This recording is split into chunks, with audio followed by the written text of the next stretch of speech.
Good morning. My name is Mohammed Abduroaf. I'm a family law specialist, dealing a lot in family law matters, making the life a bit better. And today I would like to interact with you, whereby we can deal with certain type of issues, and one of those issues are care and contact issues. The topic is how to win your care and contact case in the High Court. The reason why I'm referring to the High Court and not to the Children's Court, the Children's Court has a total different way of dealing with these type of matters. They are more, in my view, a court that are supposed to deal with serious issues where they could potentially place a minor child in foster care, in a place of care, remove the minor child from the parents, and so on. So they have their own procedures, their own way of dealing with custody and care matters and guardianship matters. So today we'll deal with a normal application, how to deal with a matter regarding care and contact in the High Court. Obviously, the principles that apply here could equally apply to the Children's Court as well. So you do not have to worry about that. I'm certain if I have to deal with how to win your care and contact matter in the Children's Court, that would be my topic. I don't think there will be much to discuss because there are other aspects involved as well. So welcome again, and please note that this webinar is streaming live on Facebook Live. That's one platform. People are posing questions. Thank you for that. I see 2 questions have come in now already. The questions on my whiteboard, on my screen, those are questions that people posed when they registered for this webinar. Those questions I'll deal with first. And we're also allowing live interaction via those who are on Zoom. If you're watching this webinar via Zoom, you are welcome to put up your hand and I will allow you to unmute your microphone and you can interact with me. The duration of this webinar is about 1 hour to 1.5 hours. We will not go beyond that. So hopefully within that hour and a half I can answer all your questions and deal with whatever concerns you have. So I'll deal first with the questions on the whiteboard, and then I'll deal with the questions via Facebook Live, and then I will interact with you via Zoom if you have any questions. So your voice will be streamed into the webinar, not your face at all, and we'll take it from there. So let's start. The first question that was posed to the first registrant that registered for this webinar goes as follows. Hopefully you can see it. I think on the Zoom, to assist you via the Zoom, I will just share that specific screen so we can be on the same page. Hopefully you can see it now via the Zoom. The question goes as follows. If a parent gives up his or her full parental rights and responsibilities in respect of his or her children, can that parent at a later stage recover his or her parental rights and responsibilities? Looking at that question, 2 scenarios come to my mind. The one scenario whereby a party relinquishes full parental rights and responsibilities on not a divorce scenario, on an adoption scenario, whereby the parent signs away full rights and allows the child to be adopted by a third party, and maybe with the other parent as well. Let's say the other parent married someone else and wants to care for the minor child with the other parent, but the other parent, the new parent, the step parent, has no rights. Then the step parent decides to adopt this minor child with the parent he or she married. That's a one scenario. With regard to that specific scenario, my answer would be then you relinquish all rights and you cannot come later on and say I would like to have my rights again. You've consented to adoption. You've signed off all your rights regarding the child. It is possible for an adoption order to allow for certain type of contact to continue post the adoption, but the adoption order will deal with that. Then I think specifically where this question deals with not adoption, dealing with a normal scenario where a party might have approached the court and relinquished all parental rights and responsibilities in relation to the minor child. That was most probably done via an application to court, and one party said I agree, or it was litigated and the court made an order that that a specific parent has no parental rights and responsibilities. Then the question that is posed is, can that specific parent come back later and say, I would like to have my parental rights and responsibilities back again? My answer to that is, it all depends on what is best for the minor child. So the academic answer would be yes, it is possible, it is theoretically possible. Even if a parent has signed away or agreed or consented to relinquishing all his or her parental rights and responsibilities, for example, not being able to see the child, not having the authority to consent for the minor child to be, maybe get to go to a school, to relocate, to apply for a passport. He relinquished all that parental rights and responsibilities. He done it in terms of a court order. But 5 years down the line, he or she believes, I made a mistake, or now I actually want to be back involved in the child's life. Many reasons could be for that. A reason could be that after he or she relinquished his or her parental rights and responsibilities, the relationship between the parent and the child has become, changed, became better. For example, let's say this is a case where the father signed away his rights. The father now is more involved in the minor child's life. And he says, no man, I am now very much involved in the child's life. Yes, I made a mistake in signing my rights away 5 years ago. I want those rights back. The court will have to reassess the matter.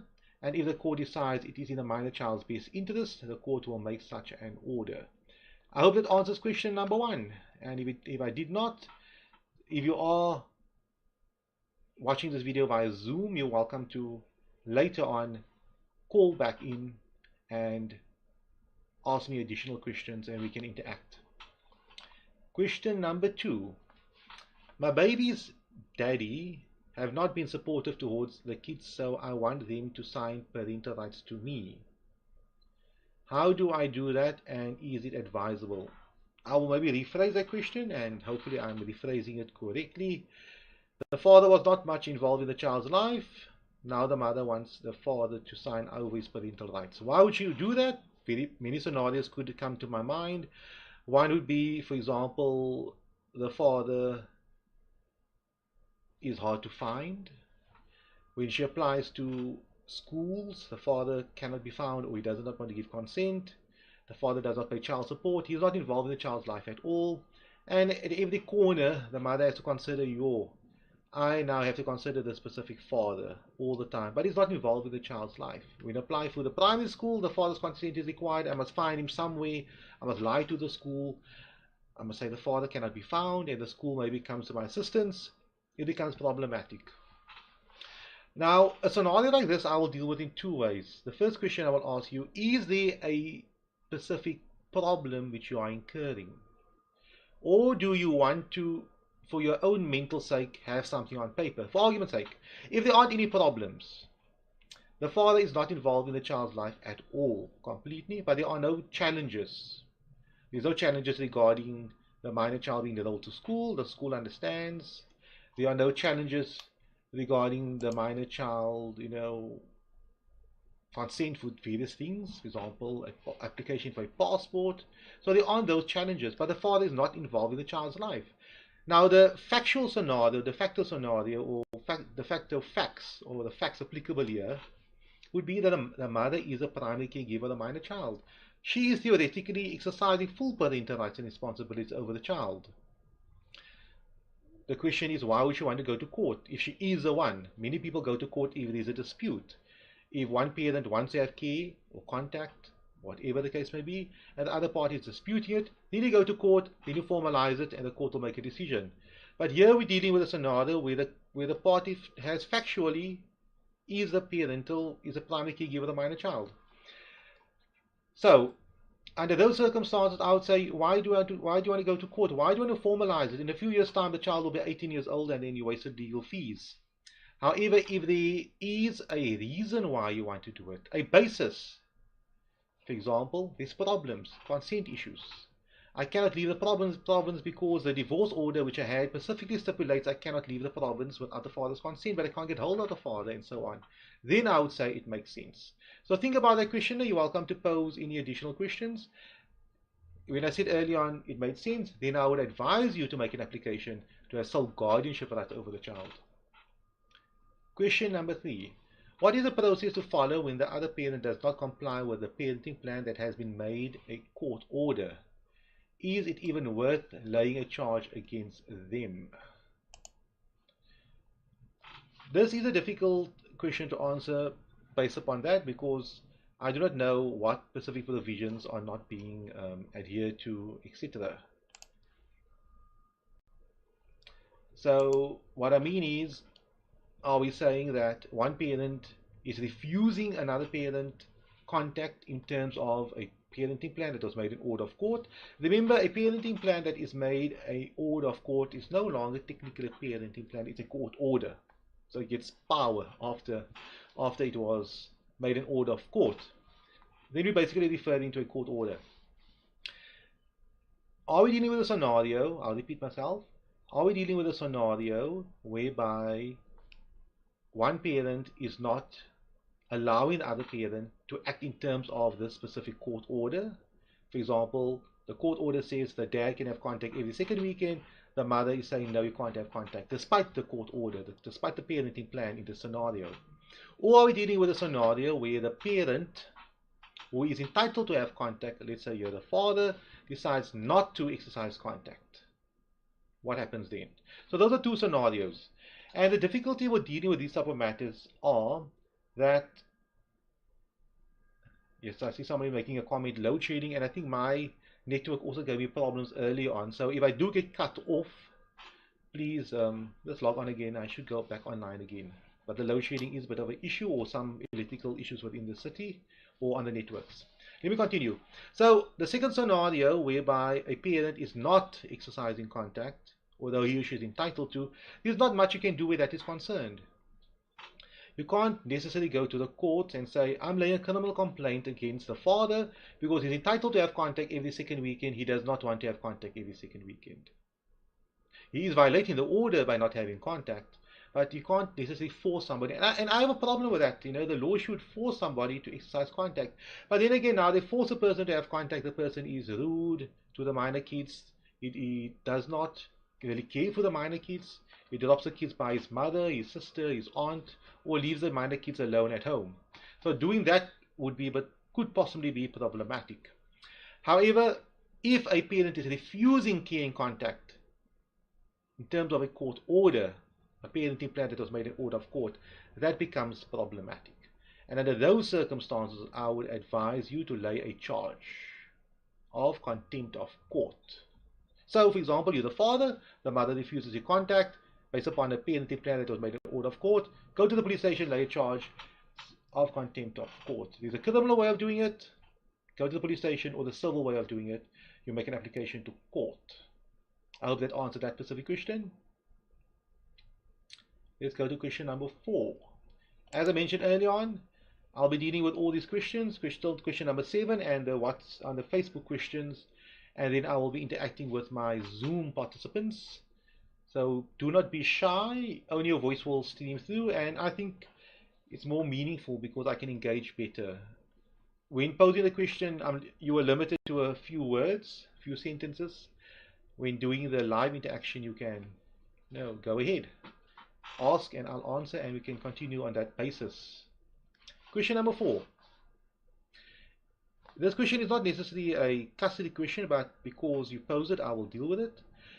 Is it reasonable to ask the court to consider pro rata adult expenses for the primary caregiver in relation to the partner for living costs? Example, pro rata rent versus 50-50. Now, my view always was that you do not decide on child maintenance amounts based upon fixed ratios, because child maintenance is dependent upon the means of the parties. The amount you pay is dependent upon your means. Therefore, it's possible for the mother to contribute 90% of the child's expenditure and the father 10%, because she earns 9 times, also 90% more what the father earns. Therefore, I have an issue with 50-50. You have to look at the circumstance of each case. You have to spend time mathematically and work out what is a fair amount to pay. Because clearly, what if the mother earns a small amount of money and now she's ordered to pay half the child's maintenance expenditure, and the father earns loads of money but he's also ordered to pay half? the mother will be prejudiced, and she's also left with a challenge and the obligation of caring for the minor child during the week. Therefore, I am full supporter of pro rata. You work it out based upon the actual expenditure, based upon the facts applicable. I hope that answered that question. I'm not going too much detail on child maintenance questions, but I should have dealt with that. Question number 5. How does supervised contact get phased in? What happens if one parent needs to relocate due to finding better or permanent employment? So those are 2 questions. I'll deal with the first one first. Supervised contact getting phased in. I think here we're dealing basically with time-wise. So when does supervised contact in principle, supervised or not, get applied? The whole idea is basically to ensure that the child is safe, or psychologically safe, physically safe. Psychologically in the sense of, what if a child never saw the other parent for years, does not know the other parent? Mom has remarried with a new husband, new stepdad. Here all of a sudden the dad comes out of nowhere. He says, I want to have contact, which he has a right to do, but the child doesn't know the other parent. Must the other parent all of a sudden have contact every second weekend, every weekend? The child doesn't know this person. So clearly, phasing contact makes sense. Maybe we start with once a month for 6 months. Then we go towards twice a month. Then we go towards, maybe every second weekend. Whatever the case may be. But it needs to be phased in for the child's mental and psychological well-being. Remember, we're focusing on the child. We are not focusing on the parents. So I hope that specifically assists you where that is concerned. I need to just do something. I'll stop the sharing quickly. And we can continue with the questions. There it is. But here we're dealing with a scenario of supervised, phased-in contact. Now, when will it be supervised? For reasons I mentioned early on. Alternatively, if it's a young child, the child is not used to the other parent. And there needs to be somebody close by to ensure that the other parent can, properly engage and, deal with the child.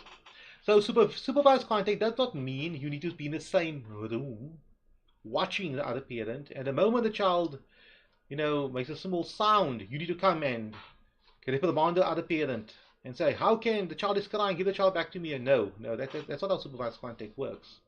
You need to be in close proximity. If there are social welfare issues, if there are serious issues like, sexual abuse, physical abuse, and so on towards a minor child, then I would say you need to watch. But if it's a normal scenario whereby the parent is not used to the child, let the child cry for a minute or 2, because that's the only way the child will get used to this person, and this person will get used to, the parent will get used to caring for the child.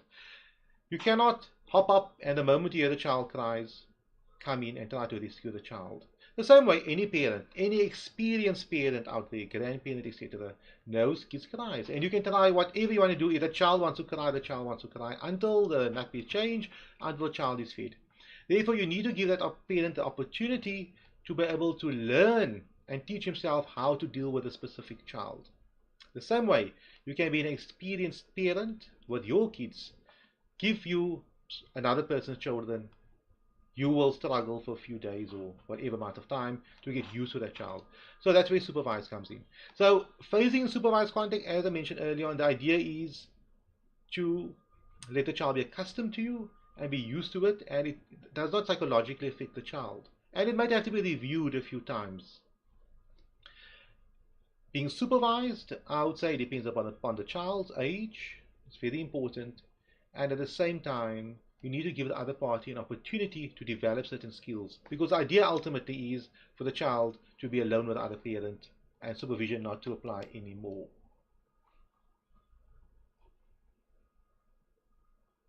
Let us move on. Question number 6. Yes, that's it. Need help to get maintenance from the father as well as an exception at school. Another child maintenance question. You need to approach the maintenance court as soon as possible. So which court do you go to? You go to the court where you live, you and the child lives, or you go to the court where you work, wherever you work. That's where you go to. And you apply for child maintenance. The court will obviously ultimately call the dad in, and look at your income, your expenditure, the child expenditures, and the other parents' income and expenditure, and the court will come to a fair amount. That's it. That's the long and short of it.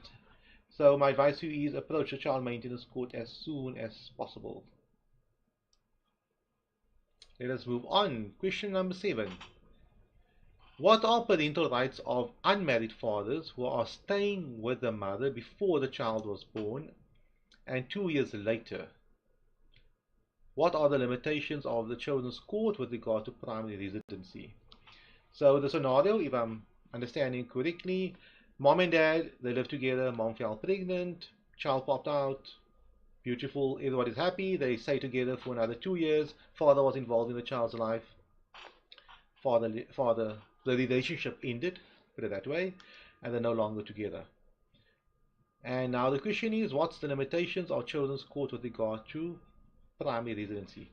Oh, the first question is, what are the parental rights? So in terms of the Children's Act, if you are married to the mother of the child, if the father is married to the mother of the child, automatically the father has full parental rights and responsibilities, meaning he has to be consulted and his consent is required regarding passport applications, relocation, those important things when it comes to a minor child, application for his school, etc. He has a right to say, I want to have contact with the child and to be involved in the child's life. That is it. And if the mother automatically by default, she has full parental rights and responsibilities. The question is the dad. But we have a problem here. We can't cut the child in half. Once parents have separated, things are different. The father might live 10 kilometers away, 50 kilometers away. The father might have a certain schedule. The mother might have a certain schedule. The father may not be able to change a diaper. He might not have any experiences on how to medicate the child. Factors are different. Families are different. Everything is different. We can't cut the child in half. Therefore, we need to come to some type of a resolution. Although both the parents have full parental rights and responsibilities over the minor child, regarding the care and contact arrangements, that has to be workable under the circumstances. So in answering your question, yes, the unmarried father here has full parental rights and responsibilities with the mother, and we hope that they can come to an agreement. Okay, this is your weekend, this is my weekend. No, we skip this weekend because there's a wedding in the family. We skip that weekend because I need to be overseas, I need to do something, I don't know. The parties are amicable, they're understandable, they're reasonable as any person would be. The same way you're working at your boss, at your work. Sometimes your boss and you come to some type of a discussion regarding some issue, as to maybe, for example, whether or not you can come to work or whether or not you shouldn't come to work, but you guys come to an agreement. The same way regarding care and contact in relation to a minor child, the parties need to come to an agreement. But if they cannot come to an agreement, the court will get on board and the court will say, under these circumstances, considering the mother's schedule, the father's schedule, everybody's schedule, the needs of the child, the age of the child, what school he goes to, how far the school is, extramural activities, needs of the child, etc. One parent only has many people living in the house, therefore there's no bed for the child. However, contact could take place every second weekend, but the child will obviously have to come back to the mom during the night to sleep. So whatever the factors are, although you are co-holders of parental rights and responsibilities, a workable solution has to be implemented. And if you cannot agree on that, you and the other parent, the court will get on board. And I think I answered that question. And the limitations of the Children's Court with regard to primary residency? No, the Children's Court can make an order regarding that. There are no limitations regarding that. That was the last question that was posed to us via our registrants. And we had now 2 Facebook Live questions. I'm looking at it now and I will deal with the first one, which I have in front of me. The question goes as follows. What does a woman turn to for help when organizations and governments only refer you in circles trying to save your child and protect our rights? Everyone is fundraising, but they only send you to legal aid, zero assistance. Yeah, this is a very difficult question to answer. Lawyers generally, they study, they finish their studies, they get trained, and they open up a business and then they charge for these services. And some of them will do community work, maybe like webinars like this or whatever. And there are other organizations like Legal Aid and Legal Resources Center where those lawyers are also earning a living, but the organization itself is paying them. Now, the challenge you have is that one party might be able to afford private legal assistance, he's paying for his own lawyer, and the other parent would not be able to do that, and he or she must either represent himself or herself, alternatively make use of organizations like Legal Aid, etc. I do not know how to answer this question, but it is a concern to me. I believe honestly that the children's courts, the maintenance courts, the domestic violence courts should have lawyers there employed by the state to assist people with these type of problems. The criminal courts, you'll find it all the time. Most courts in Cape Town, there will be, sorry, in South Africa, they will have a Pacific legal aid practitioner at the Pacific court appointed to that Pacific court room. And if you are being charged for a certain offense and you appear in that Pacific court, there will be a prosecutor, sorry, a legal aid representative in that Pacific court or dealing with that court, and you can apply to the legal aid board and they will appoint your case to that specific person. But it seems to me on children's matters, etc., they just appoint the maintenance officer to try to assist you, or there are some clerks. But I honestly believe that should be the case. So I don't know how to answer that question. It's a government question to answer. And I hope you do find some type of relief or help out there. I believe everybody is entitled to have very good legal representation when it comes to these type of matters. Unfortunately, for any profession, accountant, a doctor, a teacher, we all have, have to earn a living. But at the same time, there are organizations out there whereby they are fundraising and they are obtaining funds from the state or from various organizations who are out there to assist you. That is why they are there. Put it that way. Okay, we have another question on the Facebook Live. I need to get to it quickly, and I need to copy and paste it into our chat. Let me get it there. And please remember, you are welcome to put up your hand now already if you want to pose a live question via the Zoom platform. I'll be happy to do that for you, answer it for you.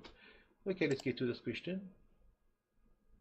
Before I go deal with that, let me see if there's anyone else who wants to join our Zoom. I think we're doing well on the Zoom. Perfect. The next question on Facebook Live goes as follows. If a parent refuses to sign school admission forms and any other form related to consent by both parents, can one apply to have the particular parent removed from the birth certificate as that parent? I do not think you can be removed from the birth certificate from that parent because that's a factual thing. You're the parent. Taking your name off the birth certificate does not make the child not having a mother or not having a father. You always have a mother, always have a father. So it's almost like someone asking me, they were married, they got divorced, can I change my details that I was never ever married or I was never ever divorced? You cannot do that.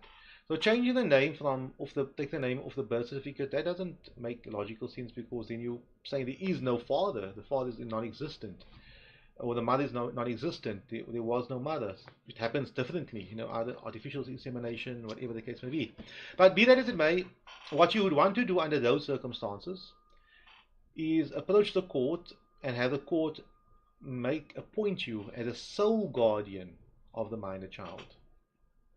So you have two options. The court can either say no, keeping the father or the other parent, as a co-guardian over the minor child, but under these circumstances, for this specific case, for this specific school, for this specific enrollment into the school, mom, only your consent is required. And the court makes an order, and you show the order to the court, to the school will comply, and they will admit you based upon your consent only. However, if you see this problem arising every single year, or for extramural activities, for passports, whatever the case may be, I do not know, you might want to approach a court and say, these are the difficulties I'm having. Every single month or every few months I have a problem, judge. I cannot approach a court every time. Please take away the other party's guardianship rights when it comes to these specific aspects, so that I can parent the child much, much better. I hope that specifically answered that question. And if it did not, you are welcome to make use of the Zoom.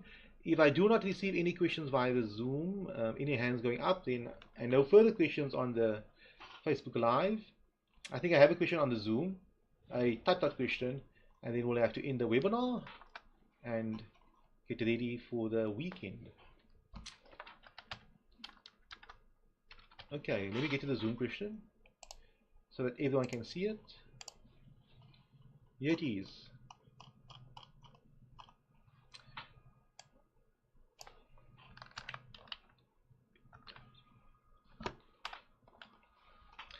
The question is as follows. I see there are a few questions. If a parent refuses to sign school admission, oh, that was a question I got earlier on.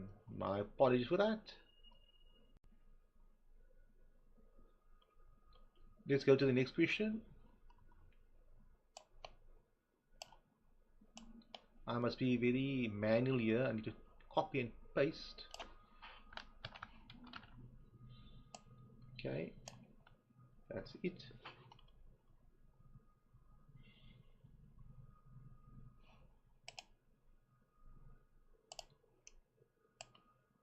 I'm seeming to have some problems copying it.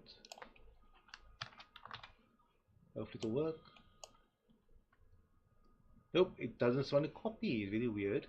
Anyway, I'll read it out directly and we can take it from there. Me and my wife separated after she falsely laid a charge of assault against me, which she later withdrew. Okay, that's fine. She took the kids out of the home, I presume in 2018, September, to the family home and enrolled them at a new school. I took the kids back in 2020 and enrolled them back at the previous school, at my home, and sent the elders to boarding school. I informed her even though she did not agree. In 2020, she never made any effort to visit the kids or ask the kids to visit her. I then reached out and the kids needs to see her. Reach out to her and asking her that, telling her that the kids need to see her. I took the kids to her in December, and when they were supposed to come back, she refused to return the kids, I presume, and wanted a family meeting to resolve our issue. She ended up enrolling the kids again in another school, and on my side, I am yet to deregister the kids pending the court process. Okay, I see where we're going to with this. The case is now at Children's Court after failed mediation from the Family Advocate Court. Should the court rule in favor for the kids to be returned back to me, do I let them finish school there or re-enroll them back at their school? Okay, that's a question. So the parties were in and out of court. The child was living with the mom, with the dad, mom and the dad. So the kids last lived with the dad, and they went to go visit the mother. The father reached out to the mother, and after the kids lived with the mother for a short while, she decided not to return the kids and enroll them at the Pacific school wherever they are residing. I presume this all happened now this year, of course, and they were now at school for the last 3 weeks or 4 weeks at the mother's new residence, or at the mother's residence or the mother's province, whatever the case may be. The question basically is, if he is successful at the court application, is it best to have the minor children remain where the mother is residing or return back to him? I would say strongly have the children return back to him. The reason for saying that is, if the minor children continue residing with the mother to finish a school term or finish a school year, whatever the case may be, then that becomes the new home. They are now rooted there. Things are developing. The kids aren't attending school and telling the teacher, don't advance me too much because I'll have to go back to a different school in a few months' time, to my dad. Or don't enroll me for tennis, for netball, for swimming, for rugby, for soccer, for cricket, because I will be going back there. So my advice to you, if you are successful, this is from a strategic point of view. If you are successful, ask the court that the minor children be immediately returned to you and they continue school where they are at. If that is not the case, the children will be obviously advantaged in the mother's favor to live with her, and she can bring up a very strong case at the end of the year stipulating, you know, judge, thank you, you made an order previously, but now that things have changed, new circumstances, it might be best for the kids to actually time to remain with me. That's from a strategic point of view. But seeing that we're dealing with minor children issues, matters regarding children, it is what's best for the kids. So if it is best for the kids to live with the mom and to continue schooling there, and the professionals are recommending that, then I would say that should be the case.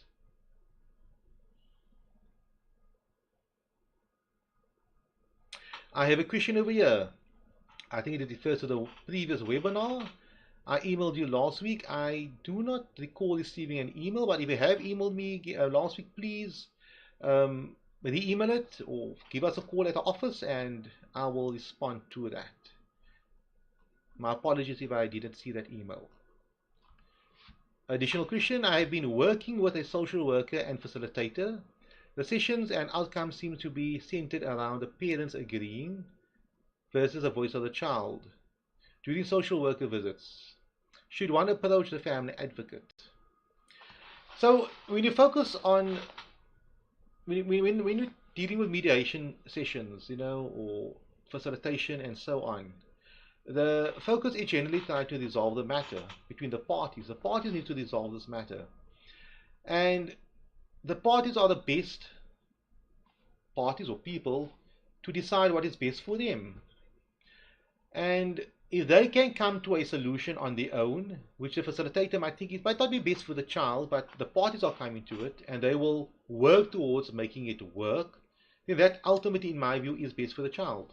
For argument's sake, if the parties come to an agreement that the dad will pick the child up at 4 o'clock in the morning and drop the child the evening at 10 o'clock in the evening, for argument's sake, and the mother is happy with it and she thinks, it can work, it's workable, because maybe the child will fall asleep during the day, but the parties said this will work for us and it will be in the child's best interest. The facilitator might think no, it's not, but it's not for her to decide that, because now she said no, I think you should pick the child up at not 4 o'clock in the morning, but at 8 o'clock in the morning. What does that entail? It means the father must change his work schedule, the mother must change her work schedule, she must be available at different times. All those type of technicalities or issues might arise because a third party is now getting involved as to what should be in the child's best interest, but the parties themselves found a solution. Under those circumstances, I would advise that the parties, that you do not necessarily take the voice of the child approach, because we're dealing here with facilitation. The only time you actually do take the voice of the child approach, from a very strong point of view, is when the party matter cannot be resolved, and now you start listening to what is best for what the child has to say regarding the specific matter. But if the parents, who are the parties who will be implementing the specific plan, will be the one caring for the children and the one that's dealing with these specific scenarios, they are best to decide what is best for the minor child and for them. But as I mentioned earlier on, if there is a dispute, if the parties cannot come to an agreement, etc., then we need to start listening to the child as well. Strongly listen to the child. I hope you follow where I'm going to regarding that. And the last question on that specific questionnaire, should one approach the family advocate? The family advocate will most probably try to mediate this matter as well. But the family advocates, my understanding is they do not investigate unless there's a pending court case, whatever the case may be. It will be silly for them to investigate a matter, every single matter that comes to the table, unless there's a pending court case and there's a purpose behind it. But they do try to mediate. So if the parties cannot come to an agreement, is unable to come to an agreement, and the matter is pending in court, then I would say yes, maybe ask the court to ask the family advocate office to investigate these issues and provide recommendations to the court. And based upon that, they will consult with the kids. But at the end of the day, they want to come to a solution that's workable for everybody. I hope it answered that specific question. I have an additional question. I need to get to it. The parent who has primary custody has been brainwashed. The child of 11 years old, and the child does not want to go to the other parent. How would you handle this? The parent is also overclaiming the child's support. Okay, I read it verbatim because I don't have a chance to read it before the time. But be that as it may, the question basically goes here is 11-year-old child, one parent is brainwashing the child to say, you shouldn't go visit your dad, or please don't want to visit your dad. So whatever the parent tells the child, at the end of the day, the child comes to the opinion that I do not want to visit my dad or my mom. I do not see any genders over here. And then the other parent is also overclaiming child maintenance. So there are two issues over here. We're dealing with parental alienation, very difficult situation. You need to, okay, there are two ways of dealing with this. If there's a court order in place, you just enforce a court order. That's all that I'm saying. The child should not have a say over how contact should be exercised. For argument's sake, let's say the child lives with dad. Dad smokes cigarettes, he drinks. Life is good there by dad, and McDonald's and Kentucky, whatever the case may be. The child said, no, I want to be with dad, I don't want to be with mom. But at mom's home, there's schoolwork, there's homework, there's routine, there's well-being. They maybe do some yoga, you never know. There's sporting activities, there's everything that is good is at mom's place. But everything that's fatty and greasy and fun is at dad's place. Now the child says, no mom, I do not want to live with you anymore, I want to live with dad. Because life is good here, but only good on weekends. Should we now listen to the child? Should we now take what the child wants? So, if there's a court order in place, the child must go back to mom. Finish. Done. However, if there are certain issues, social welfare issues, then we can relook the matter. But there must be basic valid reasons therefore. Regarding the overclaiming of child support, she's welcome to claim whatever she wants to. She can claim for R1 million a month if she wants to. It does not mean the court will grant her that. The court will only grant you what you are entitled to based upon all the facts of the matter. Okay, so we're now 41 minutes into the game. I have an additional question. What happens when the child chooses not to be with the other parent? The child cannot choose. Let's say, for argument's sake, we have a baby, and the baby is now with a mommy, and the dad can care for the child. Now the child does not want to go to the dad. Does the child choose? The child might choose now on a Monday night and a Sunday night, no, I want to stay with dad. I don't want to go to school the next day. So the child cannot choose. The child shouldn't be able to choose. We listen to him. If there are serious reasons for why the child does not want to go to dad, molestation, abuse, then of course we listen to that. But if it's because of the child's preference, then what's the use we have court litigation? Then at the end of the day, it means the child must be the only one that goes to court, and he must say, I want to be with mom, I want to be with dad. It's a parent that makes decisions. And at the same time, let's say there's a birthday party. At dad's house, he has extended family, wonderful. Some cousins are living there. He lives with his family, his sister and his nephews and nieces living there. So there's a birthday party on this Sunday. It's lockdown, meaning that those kids in that specific house will not be going to school the next day because that's the day off. We all know how this country runs education during the lockdown.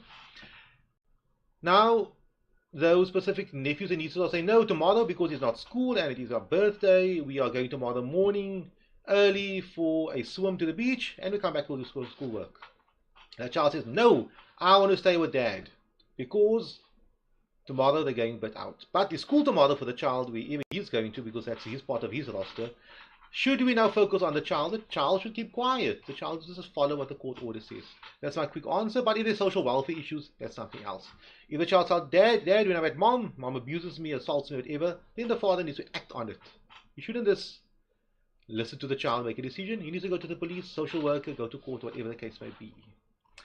And I think that is it. I see no additional questions on the WhatsApp or on the Zoom, sorry, on the Facebook or on the Zoom.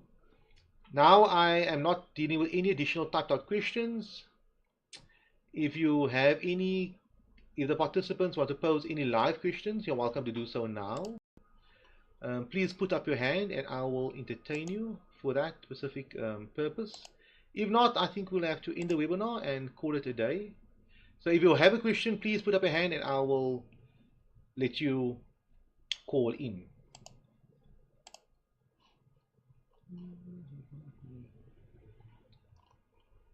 I'm getting my screens in order here.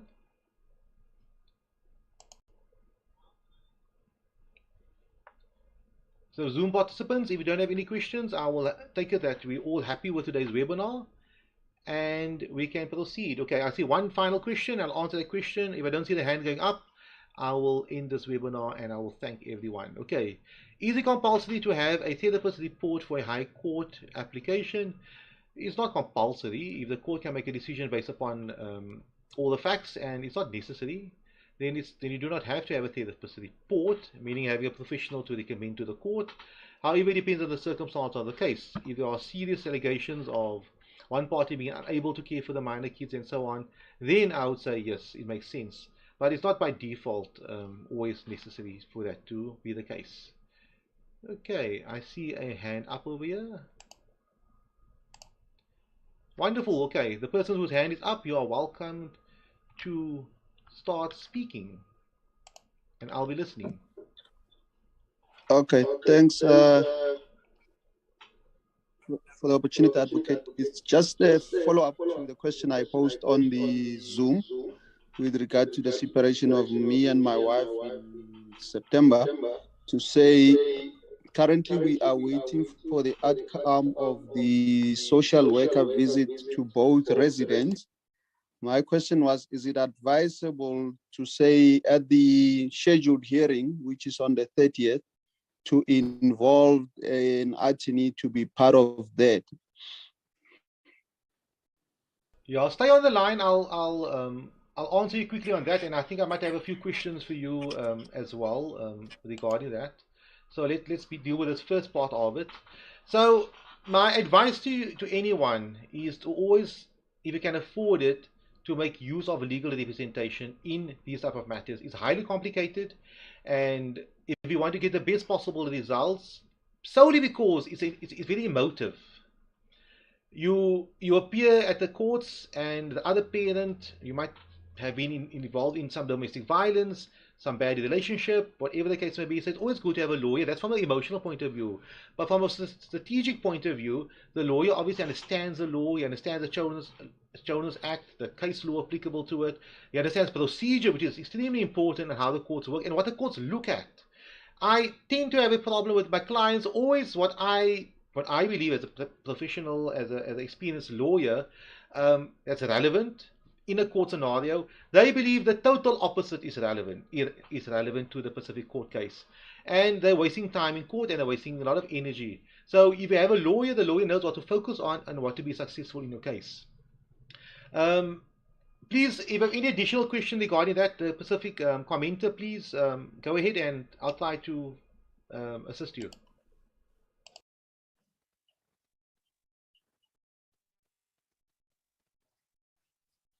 Okay, sorry. Well, if I didn't answer your question, you're welcome to add additional question to that. No, I think you did. Thanks. You are welcome, sir. Thank you for your comment. Um, if there are no, yes, I see another. No, I don't see any other hands going up over here.